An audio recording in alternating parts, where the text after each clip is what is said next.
बिस्मिल्लाहिर्रहमानिर्रहीम। अस्सलामु अलैकुम वरहमतुल्लाहि वबरकातुहू। Dear students, hope you are good and safe at your homes. Welcome to this online computer class.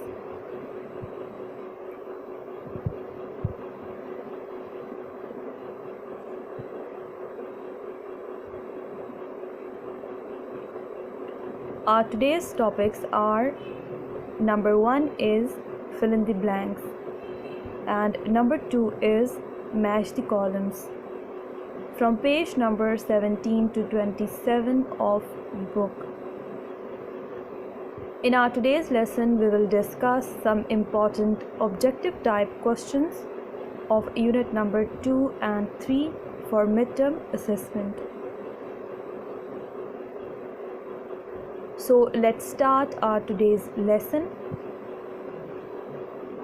First of all, we are going to discuss some important objective type questions of unit number 2, which is parts of a computer.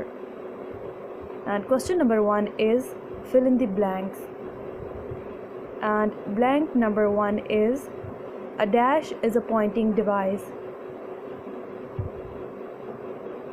Dash एक pointing device है. Number 2 is dash prints your work on a paper. Dash आपके काम को paper पर print करता है. Number 3 is dash is the brain of a computer.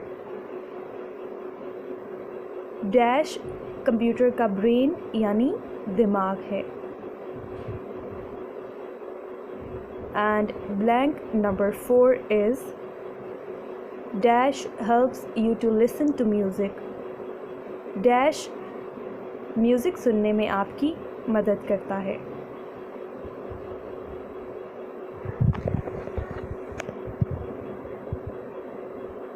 यहाँ इन fill in the blanks का सोल्यूशन दिया गया है. And blank number 1 is a dash is a pointing device. A mouse is a pointing device. Mouse एक pointing device है. Number 2 is dash prints your work on a paper. Printer prints your work on a paper. यानी printer जो है वो आपके काम को paper पे प्रिंट करता है.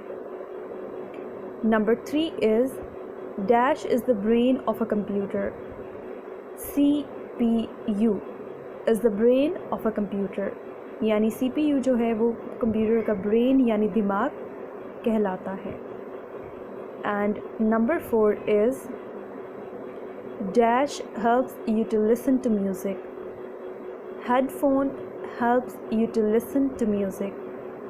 हेडफोन की मदद से आप जो है वो म्यूज़िक सुन सकते हैं.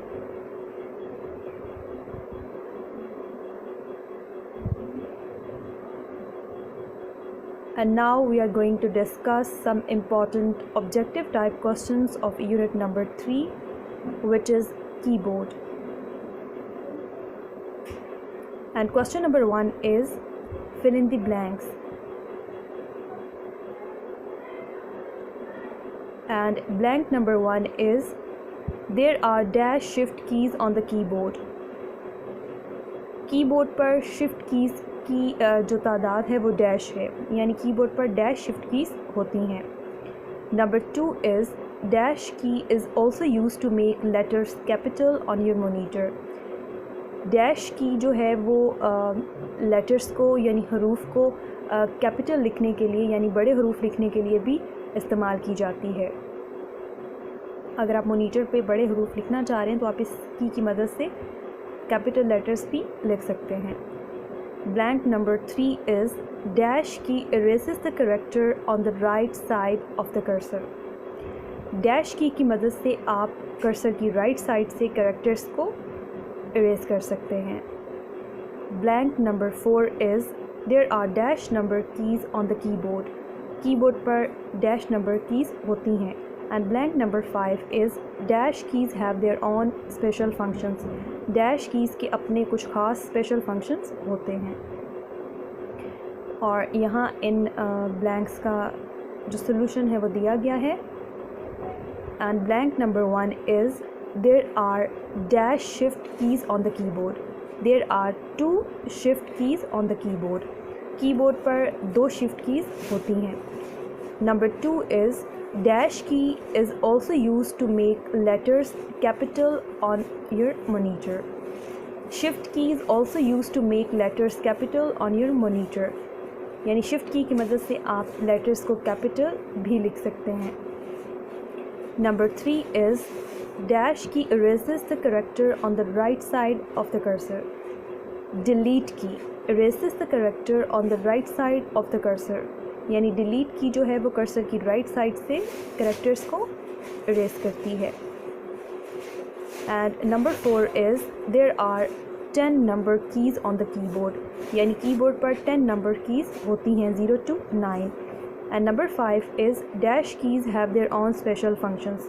Function keys have their own special functions. And question number 2 is match the columns. Unit number 3 से एक और इम्पॉर्टेंट क्वेश्चन जो है वो है मैच द कॉलम्स। और यहाँ आपके सामने 2 कॉलम दिए गए हैं, कॉलम ए और कॉलम बी। आपने कॉलम ए में जो सूटेबल वर्ड है उसको कॉलम बी के सूटेबल वर्ड के साथ मैच करना है। जैसे यहाँ कॉलम ए में जो नंबर 1 है वो है QWER। तो इस तरह से आपने इसके लिए सूटेबल वर्ड जो है वो कॉलम बी से सर्च करना है, तलाश करना है और इसे मैच करना है उस सूटेबल वर्ड के साथ। और यहाँ मैच द कॉलम्स का सोल्यूशन दिया गया है, यानी मैच द कॉलम्स के आंसर दिए गए हैं। कॉलम ए में जो नंबर 1 है वो है QWER जो कि अल्फ़ाबेट की, और ये कॉलम बी में जो है वो सी है। तो यहाँ कॉलम सी में जो है वो तमाम आंसर्स दिए गए हैं। कॉलम ए में नंबर 2 जो है वो है 1 2 3, यानी ये है नंबर कीज़। तो कॉलम बी में ये बन रहा है डी। यहाँ इसका आंसर कॉलम सी में दिया गया है। कॉलम ए में नंबर 3 पे जो है वो है to leave a space. Space किसी भी वर्ड के 2 वर्ड्स के दरमियान में स्पेस के लिए स्पेस बार की यूज़ होती है, जो कि कॉलम बी में ई पे है। तो यहाँ पे इसका आंसर भी कॉलम सी में लिख दिया गया है। And number 4 is to type in the next line. Next line में लिखने के लिए एंटर की यूज़ होती है, जैसा कि आपको मालूम है। और यहाँ एंटर की जो है वो है एफ पे कॉलम बी में, और ये आंसर भी यहाँ पे कॉलम सी में लिखा हुआ है। एंड नंबर 5 पे जो है वो है to erase the previous character. Previous character erase करने के लिए बैक स्पेस की यूज़ होती है, जो कि कॉलम बी में बी पे मौजूद है, ऑप्शन बी पे। एंड कॉलम ए में जो नंबर 6 पे है वो है to type the upper symbol on the keys. Keys पर मौजूद जो सिंबल्स होते हैं उनको लिखने के लिए कौन सी की यूज़ होती है। तो इसका आंसर जो है वो है शिफ्ट की, जो कि कॉलम बी में ए ऑप्शन है, और इसको भी कॉलम सी में लिख दिया गया है। यानी आपके तमाम आंसर्स जो हैं वो आपको कॉलम सी में मिल जाएंगे। Dear students, hope you understood today's lesson. आपने मिड टर्म असेसमेंट के लिए यूनिट नंबर 2 और 3 के ये ऑब्जेक्टिव टाइप के जो क्वेश्चंस हैं वो अच्छी तरह से याद करने हैं। Thank you. अल्लाह हाफिज़।